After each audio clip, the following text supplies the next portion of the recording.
اما بعد فاعوذ باللہ من الشیطان الرجیم بسم اللہ الرحمن الرحیم عن ابن عمر رضی اللہ تعالی عنہ قال قال رسول اللہ صلی اللہ تعالی علیہ وسلم اذا وضعت المائدۃ فلا يقوم رجل حتى يرفع المائدہ ولا يرفع يده وإن شبع حتى يفرغ القوم بل يؤثر فإن ذلك يخجل جليسه فيقبض يده وعسى أن يكون له في الطعام حاجة رواه ابن ماجہ والبیہقی فی شعب الایمان ان اللہ وملائکتہ یصلون علی النبی یا ایہا الذین آمنوا صلوا علیہ وسلموا تسلیما صلاۃ والسلام علیک یا سیدی یا رسول اللہ وعلی آلک وصحبک یا حبیب اللہ صلاۃ والسلام علیک یا سیدی یا رسول اللہ وعلی آلک وصحبک یا حبیب اللہ۔ حضرت عبداللہ بن عمر رضی اللہ تعالیٰ عنہما سے مروی ہے، حضور صلی عالم صلی اللہ تعالیٰ علیہ وسلم نے ارشاد فرمایا، جب دسترخوان رکھ دیا جائے تو جب تک یہ دسترخوان اٹھایا نہ جائے کسی آدمی کو اٹھنا نہیں چاہیے۔ دسترخوان درمیان میں دو لقمے کھا کے اٹھ جانا جو ہے جلدی جلدی کھا کے، اس کو حضور صلی عالم صلی اللہ علیہ وسلم نے ناپسند فرمایا، اور ساتھ یہ فرمایا کہ اگر وہ سیر بھی ہو جائے تو کھانے سے ہاتھ نہ کھینچے، سیر ہو جائے تب بھی کھانے سے ہاتھ نہ کھینچے اس وقت تک جب تک سارے لوگ جو ہیں وہ فارغ نہ ہو جائیں، اور اگر وقت سے پہلے اس نے ہاتھ کھینچ لیا تو لوگوں کے سامنے معذرت کرے، اپنا عذر بیان کرے کہ اس عذر کی وجہ سے میں نے کھانا بند کر دیا ہے۔ اس کی وجہ بتائی کیونکہ اس سے جو لوگ اس کے ساتھ کھانے میں شریک ہیں ان کو ندامت کا احساس ہوگا کہ یہ تو کھا کے فارغ ہو گیا تو ہم ابھی تک جو ہے نا کھانے میں لگے ہوئے، اس نے پہلے ہاتھ کھینچ لیا تو دوسرے لوگ جو ہے وہ ان کو خجالت محسوس ہوگی اور کھانے سے اپنا ہاتھ کھینچ لیں گے، بھوک ابھی باقی ہے ان کی، لیکن چونکہ اس نے ہاتھ کھینچ لیا ہے اس لیے اب وہ کھاتے ہوئے شرمندگی محسوس کریں گے، اور سب یہ ایسی ہے تو وہ کھانے سے ہاتھ کھینچ لیں گے، حالانکہ ممکن ہے ابھی تک ان میں سے کسی کی بھوک ابھی باقی ہو، تو کہ ان کی بھوک باقی ہے اور وہ اب کھانے سے ہاتھ کھینچ رہے ہیں تو اس کا سبب یہ ہے کہ ان صاحب نے ہاتھ کھینچ لی ہے، اب ان کو کھانا جاری رکھتے ہوئے ندامت محسوس ہوتی ہے، اس لیے حضور صلی اللہ علیہ وسلم نے فرمایا دوسروں کا خیال رکھو، زندگی میں دوسروں کا خیال رکھنے کی بڑی اہمیت ہے، تو یہ حدیث پاک کو اس کی خوبصورت ہے وہ مثال ہے۔ اس حدیث پاک کو ابن ماجہ اور امام بیہقی نے روایت فرمایا۔ وعن جعفر بن محمد عن نبی رضی اللہ تعالیٰ عنہ قال کان رسول اللہ صلی اللہ تعالیٰ علیہ وسلم اذا اکل مع قوم کان آخرهم مقلا رواه البیہقی فی شعب الایمان۔ حضرت جعفر بن محمد اپنے والد ماجد سے روایت کرتے ہیں کہ حضور صلی اللہ علیہ وسلم جب دوسرے لوگوں کے ساتھ مل کر کھانا کھاتے تو آپ کھانا ختم کرنے والوں میں سب سے آخر میں ہوتے، یعنی جب حضور صلی اللہ علیہ وسلم موجود ہوں، صحابہ کھا رہے ہوں تو حضور صلی اللہ علیہ وسلم کھانا ختم کرتے کون کھائے گا؟ اس لیے حضور صلی اللہ علیہ وسلم جو ہے وہ اس رفتار سے کھاتے تھے تاکہ باقی فارغ ہو لے تو آخر میں جو اس کھانے کو ختم کرو۔ اس حدیث پاک کو امام بیہقی نے شعب الایمان میں روایت کیا۔ وعن اصحاب بنت یزید رضی اللہ تعالیٰ عنہ قالت اتي النبي صلى الله تعالى عليه وسلم بطعام فعرض علينا فقلنا لا نشتهيه قال لا تجتمعن جوعا وكذبا حضرت اسماء بنت یزید رضی اللہ تعالی عنہ سے مروی ہے، فرماتے ہیں حضور صلی عالم صلی اللہ تعالی وسلم کی خدمت میں کھانا پیش کیا گیا۔ حضور صلی عالم صلی اللہ تعالی وسلم نے ہمیں اس کھانے کی دعوت دی، کھانا ہم پر پیش کیا، تو ہم نے عرض کیا یا رسول اللہ ہمیں بھوک نہیں ہے۔ تو حضور صلی اللہ تعالی وسلم نے ارشاد فرمایا دو چیزوں کو جمع نہ کرو، بھوک اور جھوٹ۔ بھوک تمہیں لگی ہوئی ہے، کہہ رہی ہو کہ تمہیں بھوک نہیں ہے، تو دو چیزیں جو ناپسندیدہ ہیں، بھوک بھی ناپسند ہے، جھوٹ بھی ناپسندیدہ ہے، تم ان دونوں کو جمع نہ کرو۔ کھانا کھا لو تو نہ جھوٹ بھی نہیں رہے گا، بھوک بھی نہیں رہے گی۔ جو تم کر رہی ہو اس میں جھوٹ اور بھوک دونوں جو ہے وہ تمہارے ساتھ رہیں گی، لیکن آرام سے کھانا کھا لو گی، بھوک بھی مٹ جائے گی، اور جھوٹ تم پر جھوٹ کا جرم بھی جو ہے وہ ثابت نہیں ہوگا۔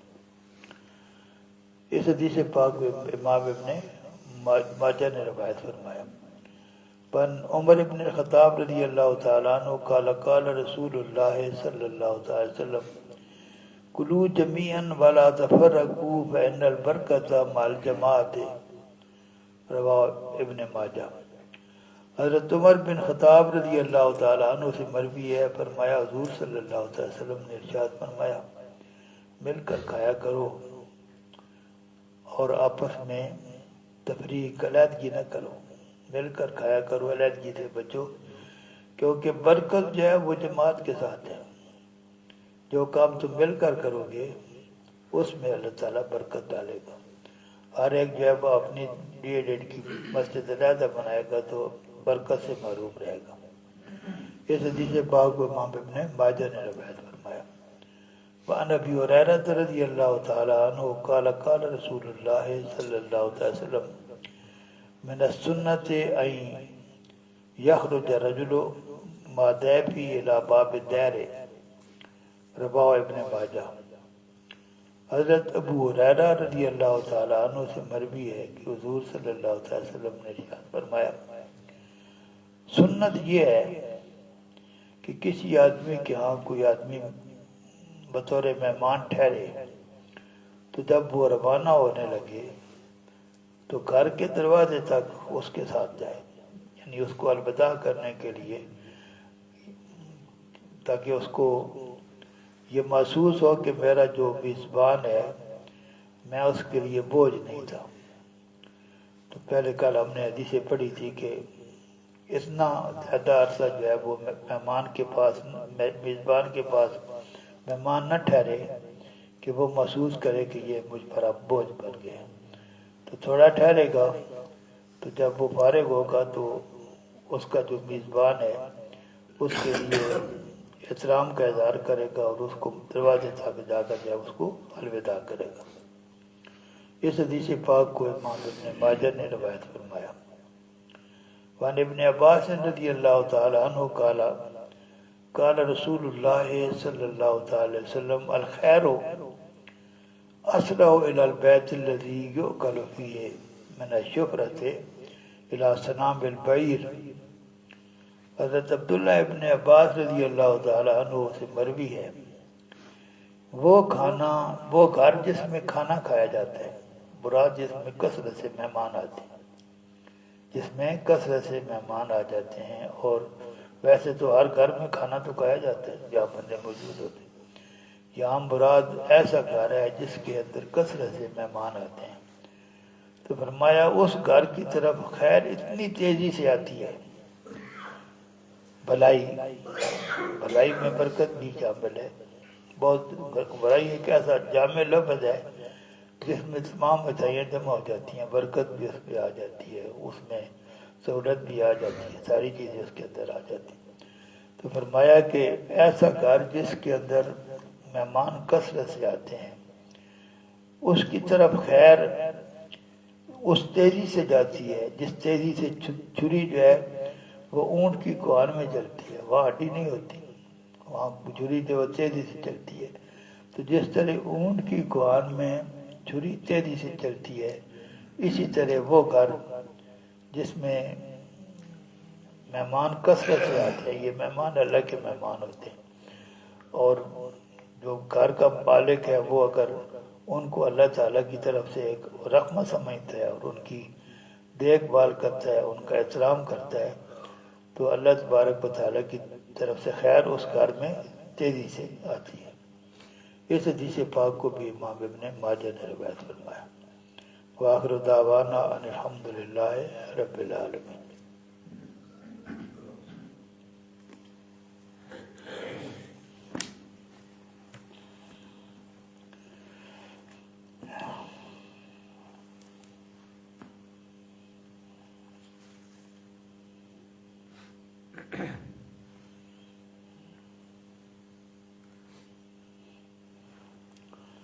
میدان عرفات کے جو وہاں جو کام کرنے ان کا بیان ہو چکا۔ 9 ذی الحج کو جب سورج غروب ہو جائے گا تو امام حج ہے وہ اور باقی سارے حاجی جو ہے وہ عرفات سے روانہ ہو جائیں گے، آرام سے چلیں گے، اور راستے میں اگر کوئی ایسا موقع ملا، یہ یہاں سے روانہ ہم نے مزدلفہ کی طرف ہونا ہے، سورج غروب ہو گیا، نماز کا ذکر نہیں آیا، وگرنہ سورج غروب ہونے کے بعد جو سب سے پہلے جس بات کا ذکر ہونا ہے وہ تو صلاۃ مغرب کا ہونا ہے۔ تو یہاں میدان عرفات میں سورج غروب ہو گیا ہے، اور شریعت حکم یہ دے رہی ہے کہ امام اور دوسرے لوگ جنہوں نے وقوف عرفات کی ہے وہ وہاں سے روانہ ہو جائیں، آرام سے چلیں، جب ایسی جگہ نظر آئے جہاں کہ وہ رش کم ہے تو وہاں تیزی سے چلیں، اور اس انداز میں یعنی آہستہ چلنے میں اور تیز چلنے میں اس بات کا خیال رکھنا ہے کہ ان کے تیز چلنے کی وجہ سے کسی انسان کو تکلیف نہیں ہونا چاہیے، ان کی تیزی کی وجہ سے کسی کے ساتھ ان کا کندھا لگے گا، کسی کو کوئی اور تکلیف ہوگی تو وہ شریعت کو پسند نہیں ہے۔ اور جو ساتھ وضاحت کی کہ کچھ لوگ جو ہیں وہ جہالت کی وجہ سے تیز چلتے ہیں، رش کر دیتے ہیں اور لوگوں کو تکلیف پہنچاتے ہیں، تو ایسا نہ کرے گی، حرام ہے، اس کو حرام قرار دیا۔ وہ پہنچے گے مزدلفہ، وہاں ایک پہاڑی ہے جس کا نام جبل قضا ہے، اس کو مشعر حرام بھی کہتے ہیں، قرآن حکیم میں ذکر آیا مشعر حرام کا، یہ جبل قضا جو ہے یہی مشعر حرام ہے۔ تو کوشش کرے کہ مزدلفہ میں جا کر جبل قضا کے نزدیک جو ہے وہ ڈیرا لگائے، لیکن پورے مزدلفہ میں کہیں ٹھہر سکتے ہیں، اگر جبل قضا کے نزدیک جگہ ملے تو جو وادی سے ذرا بلندی کی طرف ڈیرا لگائے، تاکہ جو لوگ وہاں سے گزر رہے ہیں ان کو تکلیف نہ ہو۔ وہاں جا کر امام صاحب جو ہیں وہ مغرب اور عشاء جو ہیں وہ اکٹھی پڑھیں گے، اذان بھی ایک ہوگی، اقامت بھی ایک ہوگی۔ عرفات میں اذان ایک سی، اقامتیں 2 تھیں۔ یہ مغرب اور عشاء کی نمازیں جو ہے یہ پڑھی جائیں گی، یہاں اذان بھی ایک ہوگی اور اقامت بھی ایک ہوگی۔ اگر درمیان میں کسی نے سنتیں پڑھ لی، سنتیں پڑھیں تو پھر دوبارہ اقامت علیحدہ کہنی پڑے گی، اگر سنتیں وغیرہ درمیان میں نہیں پڑھیں تو پھر ایک ہی اذان اور ایک اقامت، اور اگر سنتیں پڑھ لی تو پھر اقامت کا اعادہ کرنا پڑے گا۔ عرفات سے مزدلفہ کے رستے میں مغرب پڑھنے کی اجازت نہیں، نہ عرفات میں ٹائم وہاں ہو گیا تھا، نہ عرفات کے اندر مغرب پڑھنے کی اجازت تھی، نہ عرفات سے مزدلفہ جاتے ہوئے راستے میں مغرب کی نماز پڑھنے کی اجازت ہے۔ اور اگر کسی نے یہ نماز راستے میں پڑھ لی اس کو یہ نماز لٹانی پڑے گی، نماز جو ہے وہ لٹانی پڑے گی۔ مزدلفہ یہ رات جو ہے 9 اور 10 کی درمیانی رات، اس کا مزدلفہ میں گزارنا یہ سنت ہے، اس کا مزدلفہ میں گزارنا سنت ہے۔ اور جب وہاں اس رات کو جب صبح صادق صبح طلوع ہوگی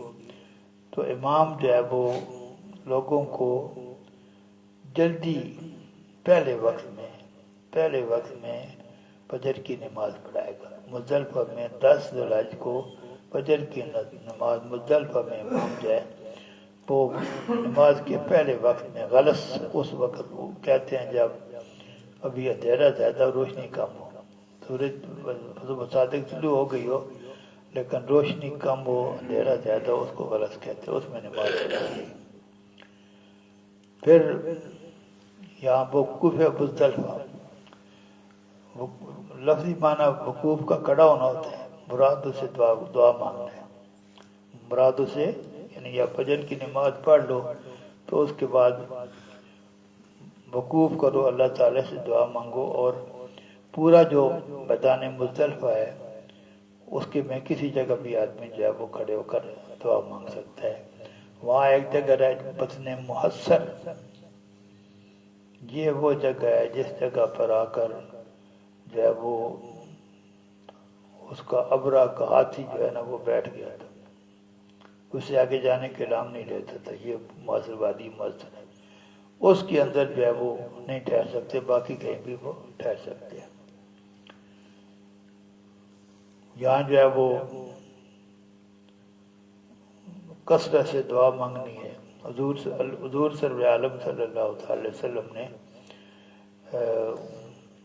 عرفات میں اللہ تبارک و تعالیٰ سے اپنی امت کی مغفرت کی دعا مانگی تھی، منا میں مانگی تھی، پھر عرفات میں مانگی تھی، اور جو مزدلفہ کی رات تھی اس کو بھی مانگی تھی، اور اس رات اللہ تبارک و تعالیٰ نے حضور صلی اللہ علیہ وسلم کی اس دعا کی قبولیت کی بشارت دی تھی۔ اس حساب سے یہ قبولیت کے لیے بڑی عام رات ہے جس میں دعا مانگی تھی۔ وآخر دعوانا الحمدللہ رب العالمین۔